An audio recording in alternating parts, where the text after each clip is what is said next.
80% des individus ressentent aujourd'hui une chute de leur niveau de vie, comme une lente descente que rien ne semble pouvoir arrêter. Les 10 dernières années ont vu grimper les loyers vers des sommets absurdes, les prix du carburant s'envoler sans répit, les produits alimentaires devenir presque des luxes, tandis que les salaires, eux, restent figés dans le silence. Chaque fin de mois devient alors une bataille, une angoisse, une boule qui se forme au creux du ventre. On blâme l'économie, on accuse l'inflation, mais la vérité est plus complexe. Cette réalité s'enracine aussi dans nos habitudes, nos choix, et surtout dans la pression invisible que la société fait peser sur nos épaules. Le véritable problème ne réside pas toujours dans ce que l'on gagne, mais dans ce que l'on dépense.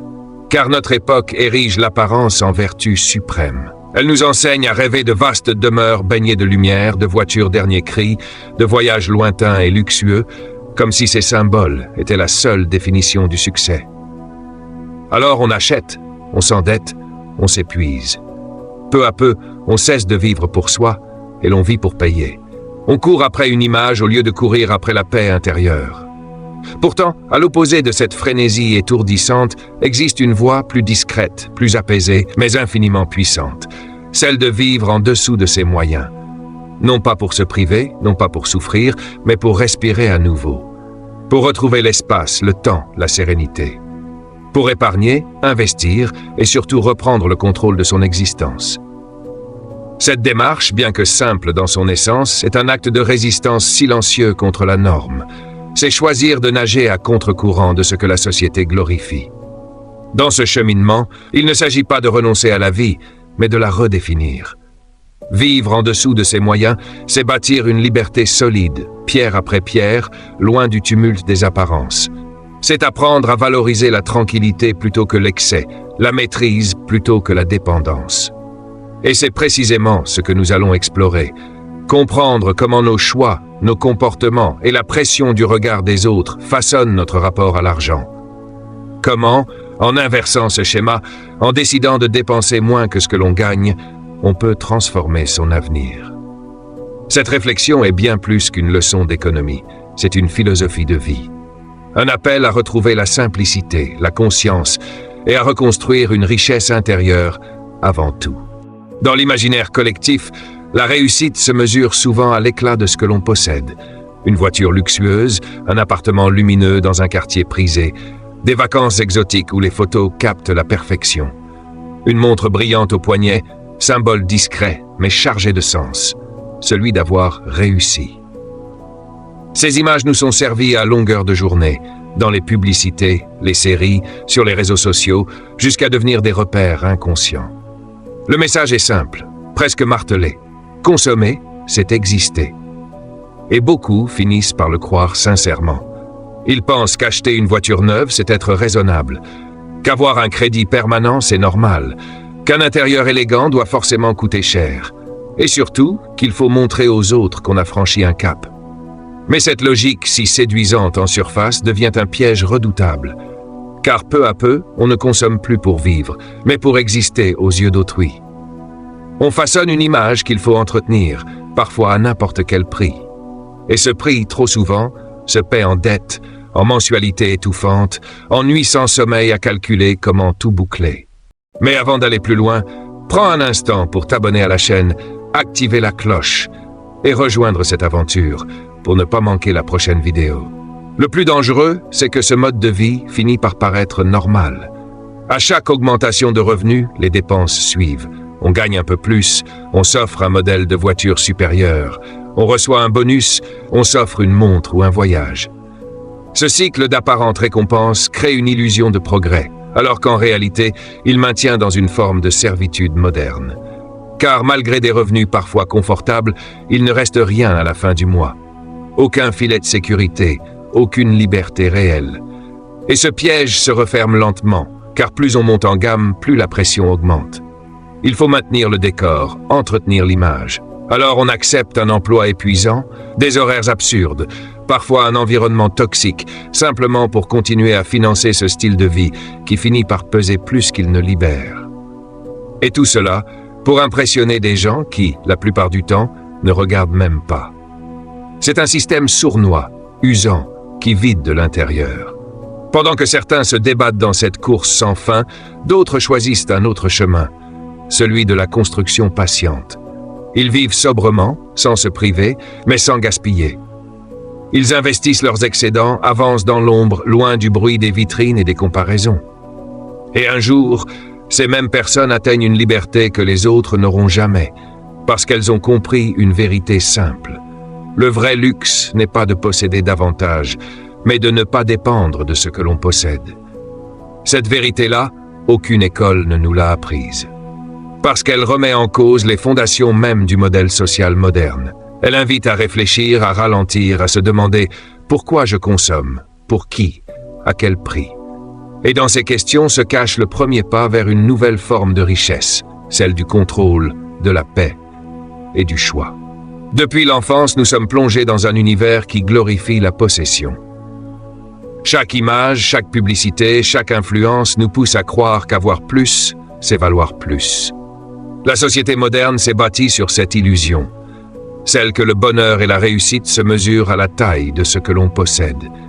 Les vitrines, les spots publicitaires, les influenceurs, tout concourt à créer une soif de manque, une impression que nous ne sommes jamais assez, jamais comblés. La publicité ne cherche pas à informer, elle crée un vide. Elle montre des vies parfaites, des intérieurs immaculés, des visages heureux et insinue subtilement que pour leur ressembler, il faut acheter. Un téléphone dernier cri, une voiture neuve, une cuisine ultramoderne. Tout devient urgent, indispensable, comme si notre valeur dépendait de ces objets. Et lorsque cette illusion s'installe, elle façonne notre manière de penser, d'agir, de rêver. Puis viennent les réseaux sociaux, où le piège devient encore plus insidieux. Là, la comparaison est constante. On y voit les réussites des autres, voyages, achats, instants de bonheur figés dans la lumière d'un filtre. On finit par se demander pourquoi notre vie semble moins belle, moins pleine. Alors, sans même s'en rendre compte, on cherche à combler ce manque par la consommation. On achète non plus par besoin, mais par mimétisme, par peur d'être en retard, par crainte de paraître en retrait. Et c'est là que la spirale se referme. Les crédits s'enchaînent, les dépenses s'alourdissent, le stress s'installe. L'impression de stagner devient permanente. On court après un idéal dicté par les autres, sans jamais s'interroger sur ce que l'on veut vraiment. Ce système n'est pas neutre. Il épuise, il fragilise, il enferme. Il génère une fatigue mentale, un sentiment d'échec permanent, et un gouffre entre ce que l'on montre et ce que l'on vit. Pour s'en libérer, il faut du courage. Le courage de dire non, de choisir autrement. Sortir de cette course, c'est accepter de penser différemment, de se détacher du regard des autres. C'est comprendre qu'on peut vivre bien, pleinement, avec moins. Vivre en dessous de ses moyens n'est pas une punition, c'est un acte d'intelligence. C'est le choix délibéré de dépenser moins que ce que l'on gagne, non pas par peur, mais par stratégie.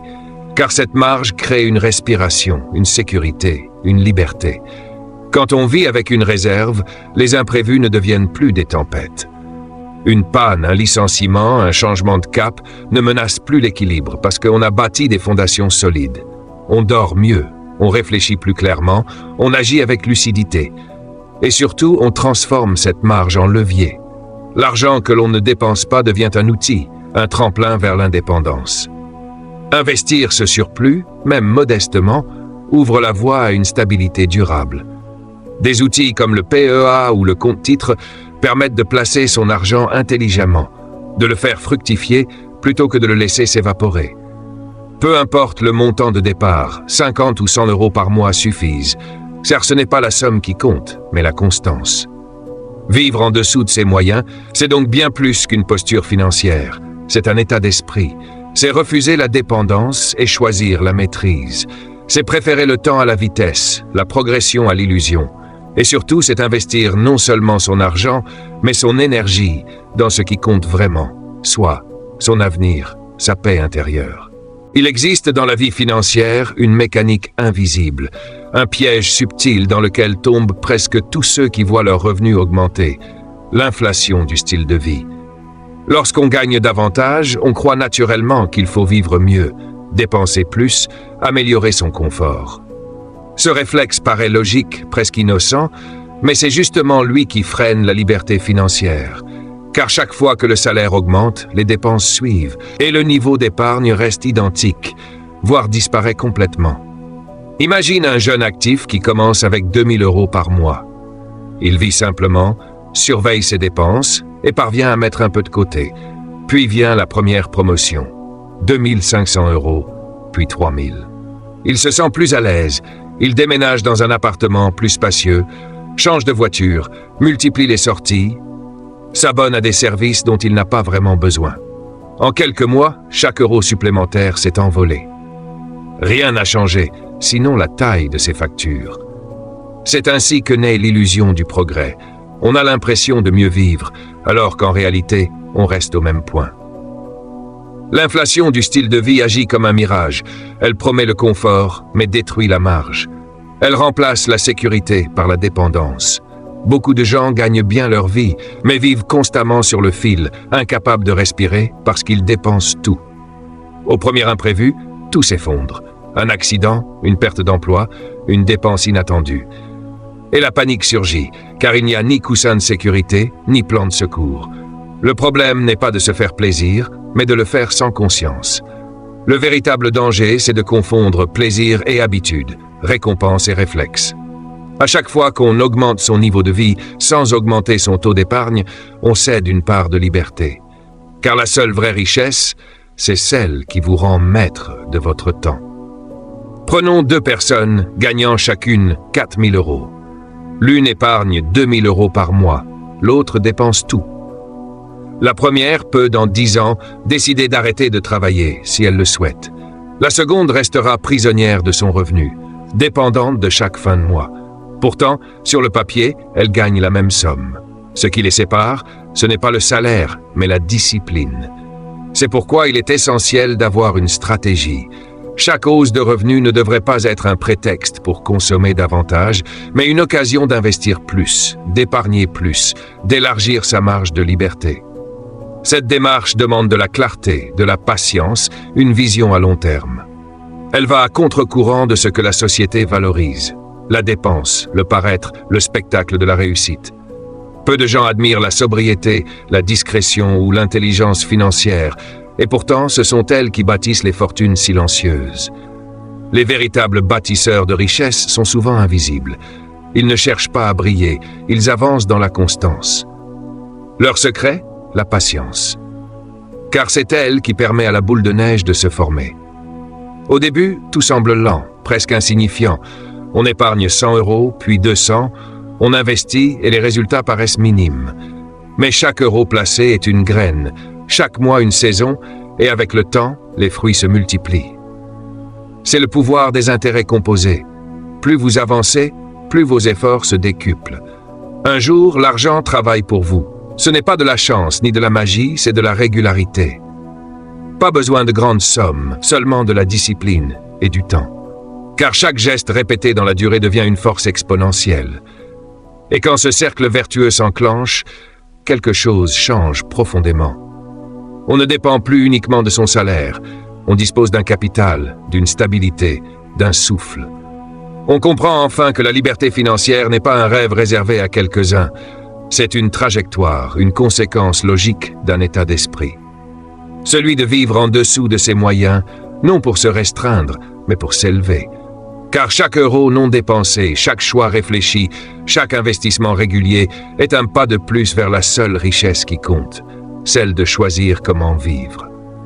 Changer sa manière de consommer, c'est avant tout changer sa manière de penser.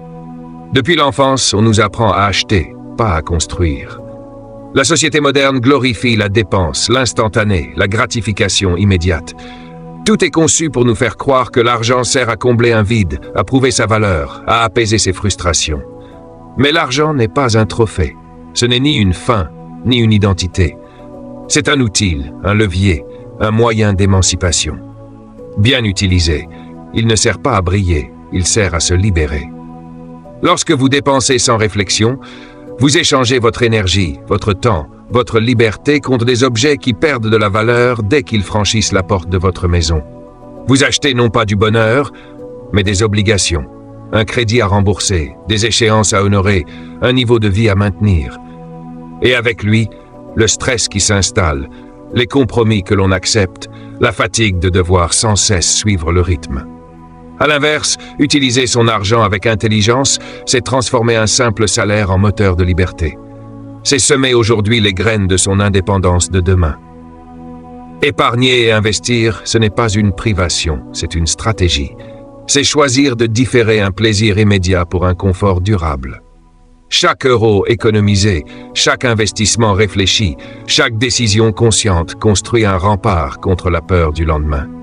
L'objectif n'est pas d'accumuler, mais de respirer. Car le vrai luxe, ce n'est pas de posséder plus, c'est de ne plus être dépendant de ce que l'on possède. Développer cet état d'esprit, c'est apprendre à distinguer les envies des besoins. C'est comprendre que la simplicité n'est pas synonyme de manque, mais de maîtrise. Moins on possède, plus on se libère. Moins on s'encombre, plus on avance. C'est une philosophie proche du frugalisme, cette approche qui consiste à vivre mieux avec moins, à chercher la paix plutôt que le prestige. Elle inspire d'ailleurs le mouvement FIRE, Financial Independence, Retire Early, qui prône l'indépendance financière par la discipline, la sobriété et la patience. Car vivre en dessous de ses moyens n'est pas une contrainte, c'est une renaissance. C'est une démarche intérieure avant d'être une décision financière. Elle demande de la lucidité, du courage et surtout une vision à long terme. Il faut accepter d'aller à contre-courant, de résister à la pression sociale, de refuser la logique du toujours plus. Et ce n'est pas facile, parce que tout autour de nous pousse à faire l'inverse. La publicité, les réseaux, la comparaison permanente, tout nous incite à dépenser, à montrer, à justifier notre valeur par nos possessions. Mais ceux qui réussissent à se détacher de ce courant découvrent une puissance tranquille. Ils se rendent compte qu'ils n'ont rien sacrifié. Ils ont simplement arrêté de gaspiller leur liberté. Ils comprennent que la richesse véritable n'est pas dans les objets, mais dans la paix intérieure, la sécurité, le temps. Aujourd'hui, il n'a jamais été aussi simple de commencer à investir. Ouvrir un PEA, placer de petites sommes sur des ETF, utiliser un compte-titre pour diversifier ses actifs. Autant de leviers accessibles qui permettent de bâtir un capital sur le long terme. La difficulté n'est pas de comprendre comment faire, car les outils sont là. La vraie difficulté, c'est de commencer, de passer à l'action, de briser le cycle. Et un jour, en regardant en arrière, on réalise que la liberté n'était pas un rêve lointain, mais une succession de petits choix cohérents. Dire non à une dépense inutile. Dire oui à une épargne régulière. Se rappeler que chaque euro épargné est un pas vers la sérénité, car vivre en dessous de ses moyens, ce n'est pas vivre moins, c'est vivre mieux, vivre vrai, vivre libre. Cette stratégie, sur le papier, semble d'une simplicité déconcertante. Vivre en dessous de ses moyens, épargner, investir régulièrement. Rien de magique, rien de révolutionnaire, et pourtant, si peu de gens l'appliquent réellement. Pourquoi? Parce qu'elle exige une force rare, celle de différer le plaisir, de résister à la tentation, d'aller à contre-courant du monde. Elle demande de la discipline, une vision claire du futur, et surtout le courage de ne pas faire comme tout le monde. La plupart des gens, lorsqu'ils gagnent plus, ajustent immédiatement leur style de vie à ce nouveau revenu. C'est humain. On veut profiter, se récompenser, combler un manque que le travail aurait créé. Mais ce réflexe les enferme dans une boucle sans fin. À chaque promotion, tout recommence. Nouvel appartement, nouvelle voiture, nouvelles dépenses fixes. Et à chaque fois, la sensation d'avancer s'évapore, remplacée par le même stress, la même peur de manquer, la même dépendance au salaire. Ce n'est pas un manque d'intelligence, c'est un conditionnement. On nous a appris à dépenser avant d'épargner, à montrer avant de construire. Briser cette habitude demande un éveil, une prise de conscience intime.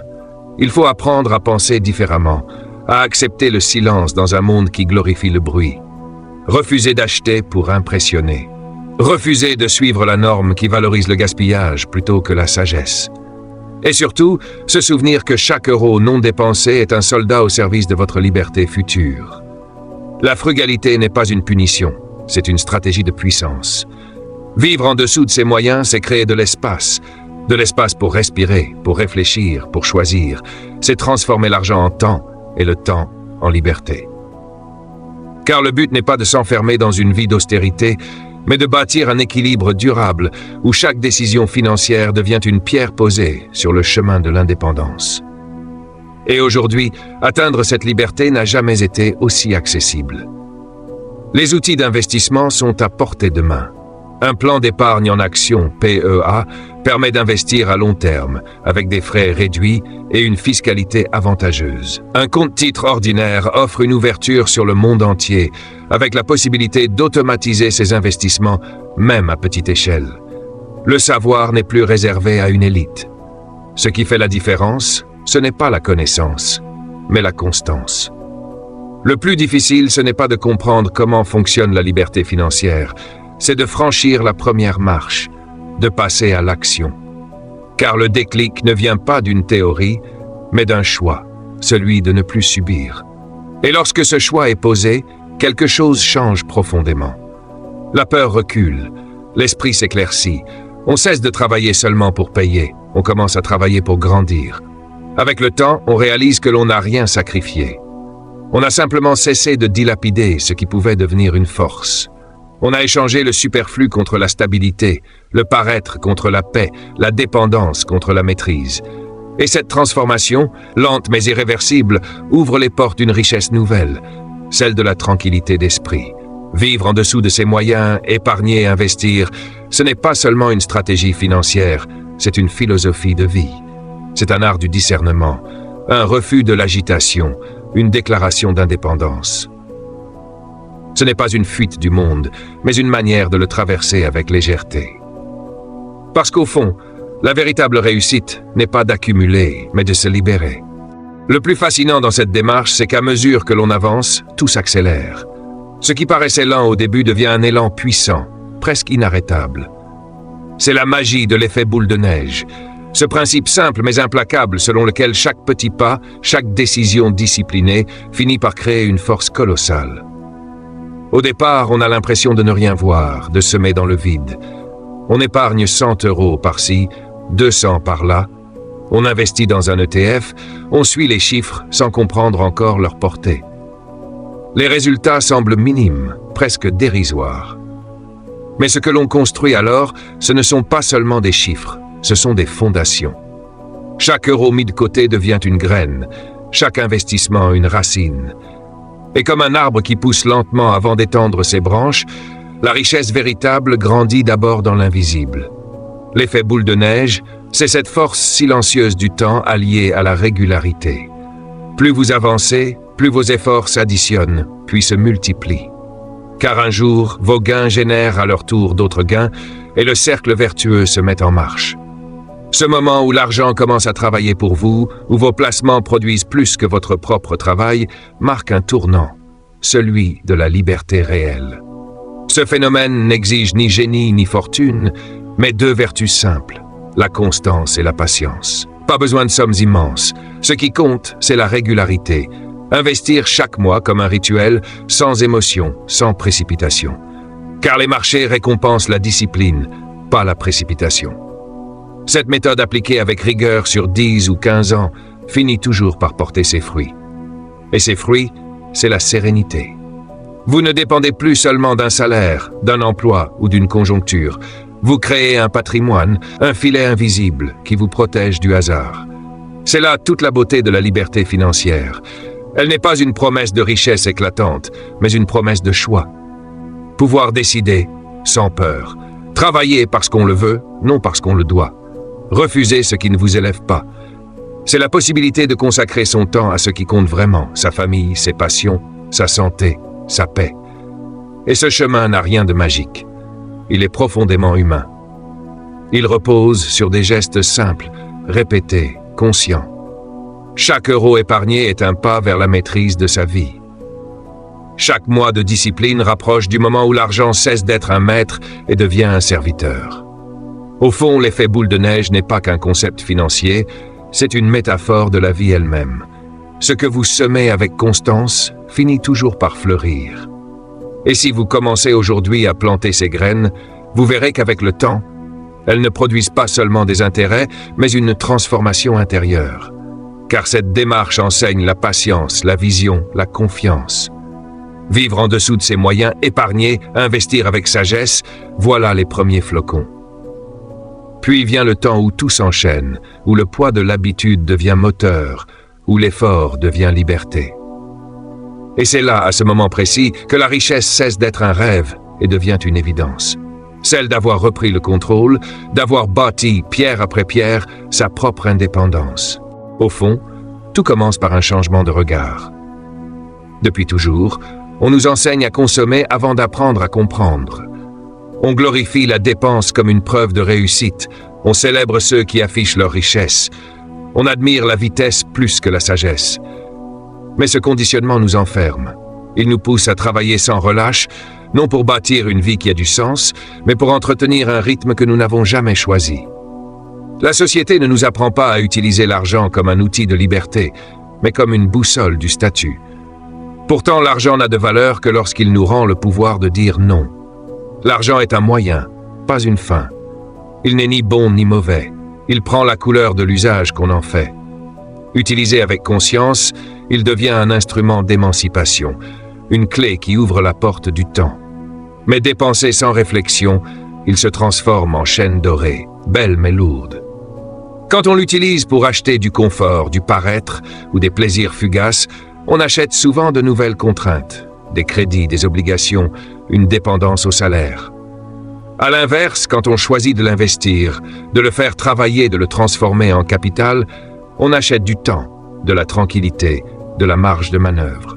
C'est là que réside la différence fondamentale entre ceux qui courent après l'argent et ceux qui le mettent à leur service. Les premiers cherchent la satisfaction immédiate, les seconds la liberté durable. Les uns achètent des biens, les autres achètent du temps. Et le temps, lui, est la seule vraie richesse, car il ne se récupère pas. Développer cette vision, c'est apprendre à distinguer ses besoins de ses envies. C'est comprendre que posséder moins, ce n'est pas se priver, c'est se libérer. C'est se délester du superflu pour se recentrer sur l'essentiel. Cette philosophie s'apparente au frugalisme, une quête de sobriété volontaire où l'on préfère la maîtrise au gaspillage. Ce n'est pas un refus du confort, mais une recherche d'équilibre, une façon de vivre pleinement, sans excès, avec lucidité et intention. Le mouvement FIRE, Financial Independence Retire Early, s'inspire de cette logique.